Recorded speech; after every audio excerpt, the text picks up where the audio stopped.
কালকে নির্মলানন্দ দায়িত্ব নিয়ে আমাদের সারা পশ্চিমবঙ্গ শুধু না বিশ্বের বিভিন্ন প্রান্তে, তাই সব থেকে বড় বিষয়বস্তু যা তা হলো গুরু কৃপাহি কেবলম, গুরু কৃপাহি কেবলম, গুরু কৃপাহি কেবলম। গুরুর যে অনবদ্য অবদান, গুরু বিরাজমানা, গুরুর কাছে শিক্ষার কোনো শেষ নেই।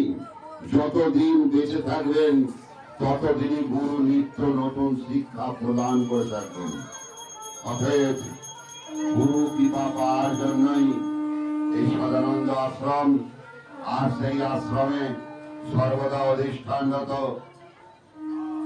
শ্রী গুরুজি মহারাজ 1008 রাষ্ট্রীয় সচিব স্বামী রঞ্জিতানন্দ গিরিজি মহারাজ, তিনি তার দক্ষতার দ্বারা কুম্ভ মেলা করে দেখিয়েছিলেন এবং সে এক অপূর্বময় আনন্দ বর্ণাঢ্য অনুষ্ঠানের মাধ্যমে, সেখানে আপনারা সকলেই উপস্থিত ছিলেন, জানেন তার যে অসীম ক্ষমতা, তার সামান্য কিছু রূপ দর্শন করিয়েছিলেন কুম্ভ মেলায়।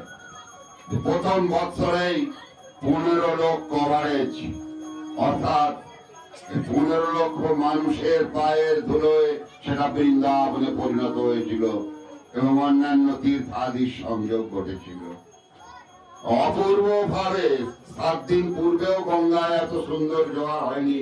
যে কয়দিন মেলা চলেছে গঙ্গার দুকুল জলে প্লাবিত হয়ে গেছে। এসব ঈশ্বরকে পাওয়া, ঈশ্বর তার লীলার দ্বারা তার